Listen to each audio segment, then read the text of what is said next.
നമസ്കാരം. ജന്മഭൂമി ക്രിക്ക് വേവിലേക്ക് സ്വാഗതം. 2020 cricket world cup ഒരാഴ്ച പിന്നിടുകയാണ്. 21 മത്സരങ്ങൾ ഇതുവരെ കഴിഞ്ഞു. വലിയ അത്ഭുതങ്ങൾ ഒന്നും സംഭവിച്ചില്ല. റാങ്കിങ്ങിൽ മുന്നിലുള്ള ടീമുകൾ തന്നെ ജയിച്ചു കയറി. പക്ഷേ പല വമ്പൻ ടീമുകളും അട്ടിമറിയുടെ വക്കിൽ നിന്ന് കഷ്ടിച്ച് രക്ഷപ്പെട്ട മത്സരങ്ങളാണ് കടന്നുപോയത്. 7-ാം തീയതി നടന്ന ഉദ്ഘാടന മത്സരത്തിൽ പാകിസ്ഥാനെ വിറപ്പിച്ച ശേഷമാണ് നെതർലൻഡ് കീഴടങ്ങിയത്. ഒൻപതാമനായി ഇറങ്ങിയ ഫഹീം അഷ്റഫിൻ്റെ വെടിക്കെട്ട് ബാറ്റിംഗ് ഇല്ലായിരുന്നുവെങ്കിൽ ആദ്യ ദിവസം തന്നെ പാകിസ്ഥാൻ നാണം കെട്ടേനെ. അതേ ദിവസം രാത്രി നടന്ന മത്സരത്തിൽ നിലവിലെ ചാമ്പ്യന്മാരായ ഇന്ത്യയും US-ഉം തമ്മിലുള്ള മത്സരത്തിലും ഒരു അട്ടിമറി മണത്തു. പക്ഷേ ഇന്ത്യൻ ക്യാപ്റ്റൻ സൂര്യകുമാർ യാദവിൻ്റെ ഒറ്റയാൾ പോരാട്ടം ഇന്ത്യയെ രക്ഷിച്ചു.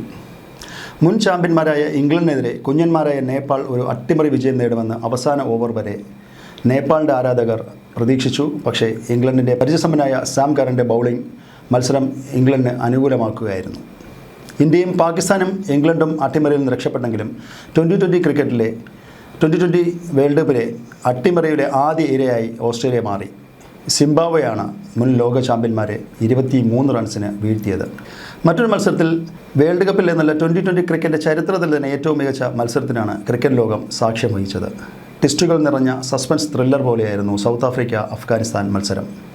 നിശ്ചിത ഓവറും പിന്നെ സൂപ്പർ ഓവറും ടൈ ആയതോടെ വിജയം നിശ്ചയിക്കാൻ 2ാം സൂപ്പർ ഓവർ വേണ്ടി വന്നത് ക്രിക്കറ്റ് ചരിത്രത്തിൽ തന്നെ ഒരു അപൂർവതയായി മാറി. 2 സൂപ്പർ ഓവർ കണ്ട മത്സരത്തിൽ അഫ്ഗാനിസ്ഥാനെ സൗത്ത് ആഫ്രിക്ക കീഴടക്കുകയായിരുന്നു.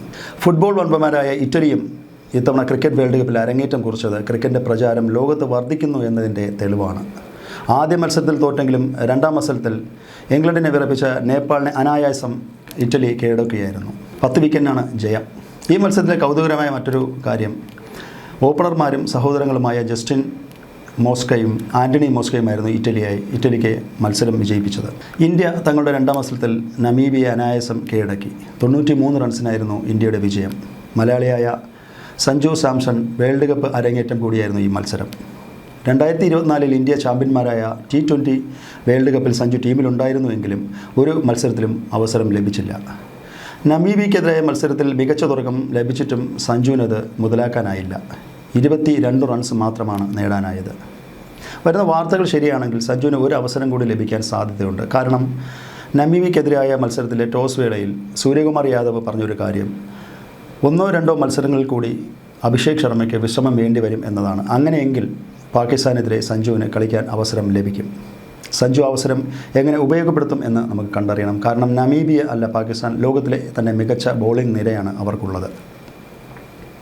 കൊളംബോയിലാണ് മത്സരം. ഇന്ത്യക്കെതിരെ കളിക്കലും നേരത്തെ പാകിസ്ഥാൻ ഭീഷണി ഒക്കെ മുഴക്കിയിരുന്നു. എന്നാൽ ICC ഇടപെട്ടതോടെ പാകിസ്ഥാൻ വഴങ്ങുകയായിരുന്നു. തങ്ങളുടെ ചില ഉപാധികൾ ICC അംഗീകരിച്ചതുകൊണ്ടാണ് കളിക്കാൻ സമ്മതിച്ചത് എന്നാണ് അവരുടെ വാദമെങ്കിലും കീഴടങ്ങുകയല്ലാതെ മറ്റൊരു വഴി പാകിസ്ഥാൻ്റെ മുന്നിൽ ഇല്ല എന്നതാണ് വാസ്തവം. ഒന്ന് ICCയുടെ അച്ചടക്ക നടപടി നേരിടേണ്ടി വരും. മറ്റൊന്ന് സാമ്പത്തിക കാര്യമാണ്. എല്ലാ വർഷവും 320 കോടിയാണ് ICC പാകിസ്ഥാന് ഗ്രാൻഡായി നൽകുന്നത്. സാമ്പത്തിക ബുദ്ധിമുട്ട് നേരിടുന്ന പാകിസ്ഥാന് ഈ തുക ലഭിച്ചില്ലെങ്കിൽ അവരുടെ ക്രിക്കറ്റിൻ്റെ ഭാവി തന്നെ അവതാളത്തിലാകും. ശ്രീലങ്ക, ബംഗ്ലാദേശ് പോലുള്ള ടീമുകളുടെ അഭ്യർത്ഥന കാരണമാണ് കളിക്കുന്നത് എന്നൊക്കെ പറഞ്ഞാലും ഇത് പാകിസ്ഥാൻ്റെ കീഴടങ്ങൾ തന്നെയാണ്. നാളത്തെ ഇന്ത്യ പാകിസ്ഥാൻ മത്സരം നടക്കുമെന്ന് ഉറപ്പായതോടെ ആരാധകരും സ്പോൺസർമാരും ഹാപ്പിയാണ്. ക്രിക്ക് വേവ് ഇനി അടുത്ത ആഴ്ച. നമസ്കാരം.